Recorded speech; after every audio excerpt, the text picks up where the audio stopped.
and of the Son, and of the Holy Spirit, one God. As we continue to celebrate this after-feast of the Exaltation of the Holy Cross, it's instructive to think of the different phases that this feast has taken throughout church history. You know, it's the one feast that doesn't come from a biblical event, not directly. Of course, the cross is in the Bible. I'll grant you that. I hope you've noticed that before. But the feast itself is not derived from a biblical event. It was established on this, the 14th of September, actually because of the dedication of a church the previous day, the 13th of September. And this all takes us back to the 4th century. Actually, the story begins really late October in the year 312, when two generals of the Roman Empire are battling it out for supremacy. And one of those generals, Constantine, has a vision, a dream, in which he sees a cross in the sky. And accompanying that are the words, in hoc signo vinces, by this sign conquer. And empowered by this vision, Constantine goes, he inscribes the cross on himself and on his troops, and he wins the famous battle of the Milvian Bridge over Maxentius, and establishes himself as emperor over the whole ecumenate, the whole Roman Empire. And a few short years later, of course, Christianity is legalized, eventually becomes the official religion of the Roman Empire. And so begins something we call Christendom, the kind of dominance of Christianity. It overturned a pagan empire, can you believe it? And it established itself as a worldly power. It went forward and spread the gospel throughout the world. What's in the aftermath of that Constantine's own mother travels now under Roman protection and Christian protection to Jerusalem, where she undertakes a search for the relics of the true cross, and having found them, builds a church. The church today we know is the Church of the Holy Sepulchre, the Church of the Anastasis in Jerusalem. And that was dedicated on September the 13th. The following day, the relics of the true cross were brought forward for veneration, brought out for the healing of the people, so that they could gaze upon the relics of the cross and deepen their faith and come to true knowledge of God. And so that's the reason, the first establishment of this feast on the 14th of September. And so it's tied up, obviously, with the finding of the cross, with the finding of this relic, this symbol of our salvation, with the healing, yes, of all of our souls and of the whole world, but somehow also bound up with empire. Bound up with this notion that by taking up the cross, we can have earthly, worldly victories over armies. And we only have to look at the hymn that we sing over and over again in this feast. The Soson Kyrie. O Lord, save thy people, bless thine inheritance. Grant victory to the Orthodox Christians over their adversaries, we sing. But actually in the Greek, and still sung today in many Greek churches across the city and throughout the world, it doesn't actually say that. It says, grant victory to the emperor over the barbarians. Grant victory to the emperor over the barbarians. It's a hymn of constancy. Maybe not dating back as far as him, but it comes from this trust, this intention of making the cross into a symbol of empire, into a symbol of victory over earthly powers. And to some extent, we can go along with that. The very apostles themselves went out into the world, and St. Paul especially, taking the message of the gospel right to the doorstep of the emperor. Not Caesar, but Jesus is Lord. Not the gospel and the good news of the emperor, because because that's what they called it. Caesar Augustus had talked about his evangelisms, the good news, the gospel, where he was going to bring peace to the world. The apostles said, rather, Jesus Christ is Lord, and he alone has the good news to save the world. And not Caesar Augustus raised on high into the heavens, as Roman coins and archways and others depicted, but Jesus himself had been lifted to the right hand of the Father in that beautiful fulfillment of the prophecy of Daniel, the Son of Man lifted on high, surrounded by the angels. It is true, the church has something to say about and to empire, and about the overturning of the powers of this world. But did something not go slightly askew when Constantine took a cross inscribed on armor and made armies go out, and where violence was turned into a sacred act? And the legacy of that Christendom has remained with us to this day.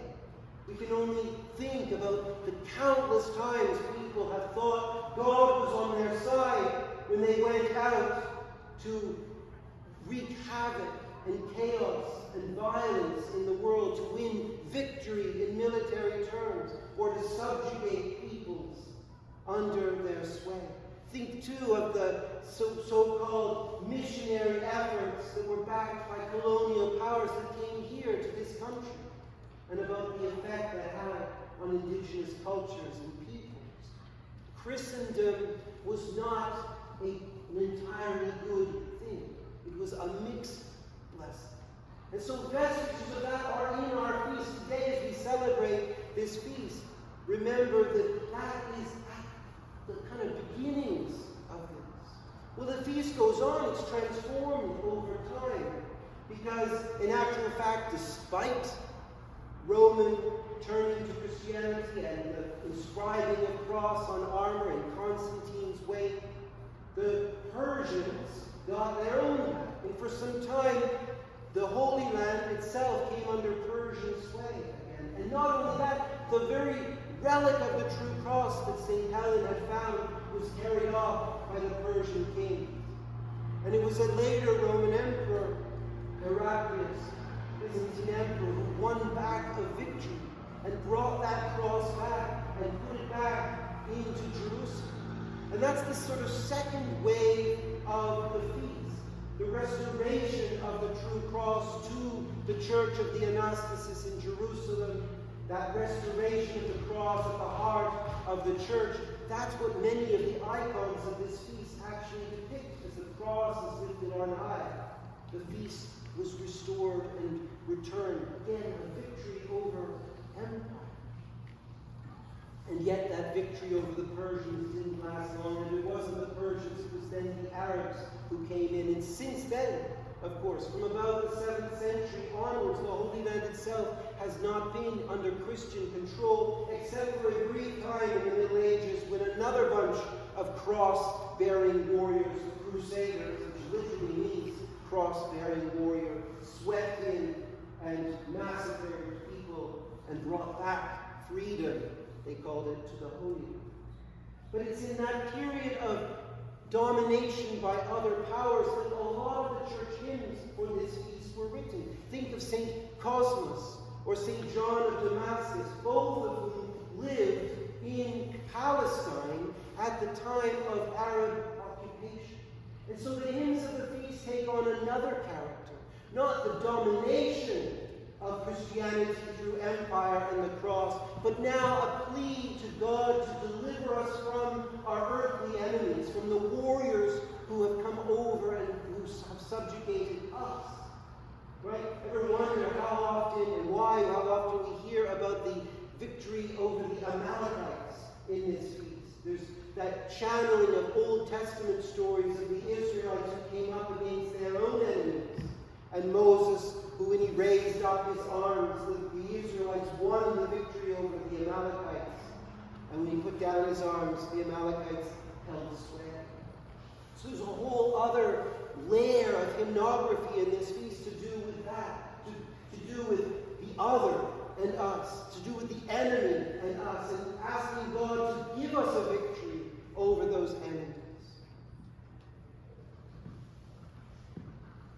As I hinted before, we've repurposed the feast again through time. It's not our situation here. I don't think in Toronto in the 21st century, most of us get up in the morning and think, God, how will you today give me victory over my enemies in this city?